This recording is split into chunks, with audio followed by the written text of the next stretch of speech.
Hello guys, এই tiffin কার্টের মধ্যে দেখতে পাচ্ছ এটা হচ্ছে সোনুর স্কুলের খিচুড়ি।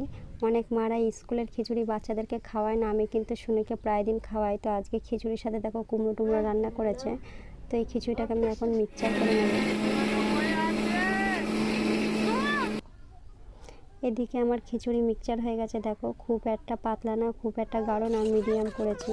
সোনুকে মাখিয়ে খাওয়ালেই খেতে চায় না, তার জন্য এইভাবে খাওয়াতে হয়। তো এখন ওকে এই যে খাওয়াচ্ছি। আর বাচ্চারা সেরকম খেতে চায় না, ওরা একটু খেলাধুলাটা বেশি করে, খাওয়াটা অপছন্দ করে। তো ওদেরকে জোর করে খাওয়াতে হয়, না খাওয়ালেও তো হয় না। হা করো শোনো, হা। এই তো, আয় আয় পাখি, আয় আয় আয়, তোরা খাবি আয়। আমাদের শোনো খিচুড়ি খাচ্ছে, আয় আয় খেয়ে নিবি, আয় আয়। না না না না, তোরা আসিস না আসিস না, আমাদের শোনো ভালো, একলাই খাবে না শোনো। না না না, আসিস না।